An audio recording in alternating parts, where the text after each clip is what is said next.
All right, sports fans, it's time for another edition of the Sports Couch, a look at area sports through the eyes of a local athlete, coach, or superfan. The Sports Couch is made possible by People's National Bank, a full-service bank with multiple locations throughout Southern Illinois to serve you. People's National Bank, member FDIC, and an equal housing lender. And made possible by Mount Vernon Title Company, your real estate closing professionals. When you need real estate closings, title searches, contract for deed, or any other legal real estate document, depend upon Mount Vernon Title Company. Who will be on the couch this morning? Let's find out. And in week 3 of the high school football season, the Mount Vernon Rams went down to Marion, take on the Marion Wildcats in a South 7 conference game. Rams did what they had done the 2 previous games, that is, get off to a good start, really.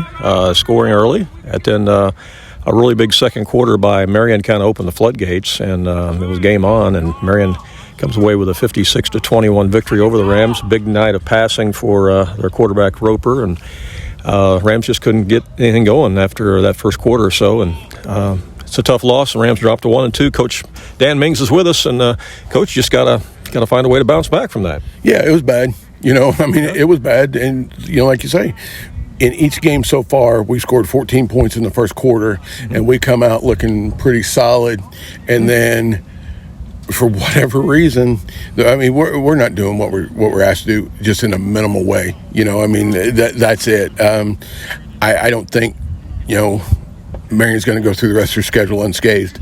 I don't think that, they beat us. I can't remember the last time that I had a running clock put on me. Mm-hmm. I can't remember it. Yeah. And kudos to them.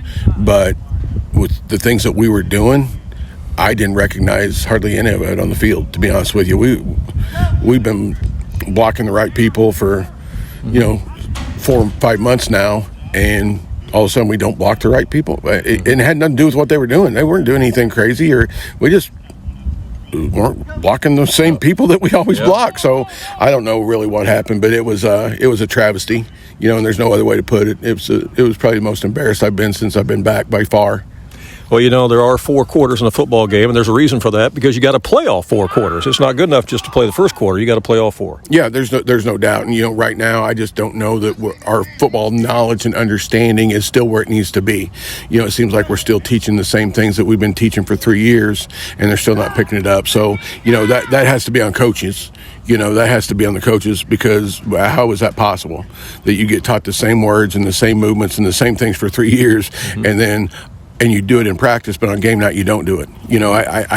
I can't really understand that part. I guess because we can stop them in practice and correct them and redo it, and those types of things. But right now it's an uphill climb, and we're going to climb that hill. The kids came back to practice this week. They seem fine.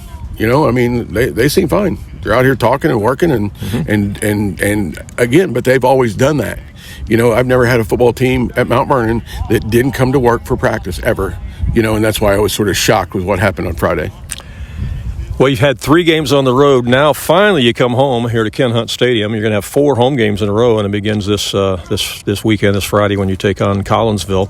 Collinsville's an interesting team. You look at the score they had last week. They beat Carbondale 7-6. You look at that score, and you think, well, they held an athletic Carbondale team to 6 points, but then on the other hand, they only scored 7 points themselves against a Carbondale team that you scored, 51 or 52 on.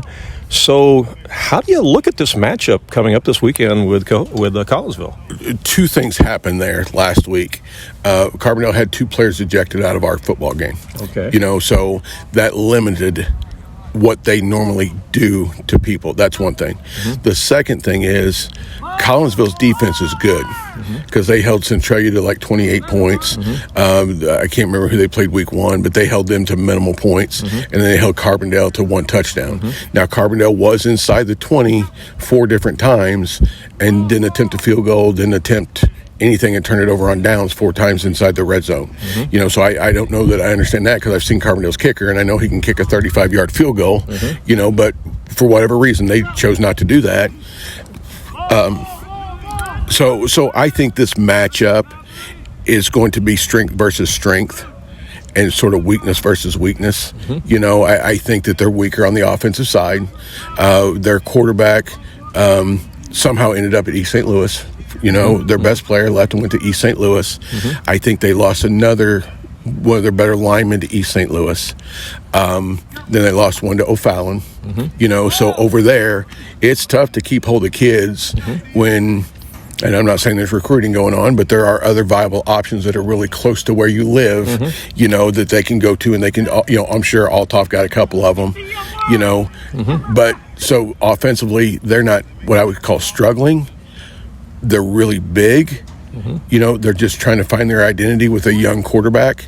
Sort of the same type of thing that we're doing, you know, trying to find our identity with a young quarterback, first-year quarterback. You know, so I just think it's going to be our offensive strength versus their defensive strength, which could end up in another 7-6 type of a ball game, or it could end up in, you know, our favor. You know, it's a sort of a favorable matchup. But we've got to do something defensively, Randy. We have got to shore up things on the defensive side of the ball, because it's not okay. I mean, I think we're giving up 45 points a game or something like that. You don't deserve to win games when you're giving up 45 points, and we know that, and the kids know that. And so right now, you know, you look at a practice here, we're working on our defense again, you know, and we're going to keep working at it, and we're going to hope that sometime that switch is flipped, and the kids understand what they're supposed to do, and they get after it a little bit. Maybe it's this week. Let's hope. Well, it's going to be really important also to try to control that line of scrimmage against a big Collinsville team, isn't it? Big may be an understatement. These are mammoth individuals. You know, I think that they average like 300 pounds across the front. Wow. You know, I mean, they're quite enormous. So, I mean, and their defensive line, their defensive ends are legit. They're big, strong, athletic kids. And, you know, we're going to have to account for those guys on the defensive side. But their offense is pretty amazing.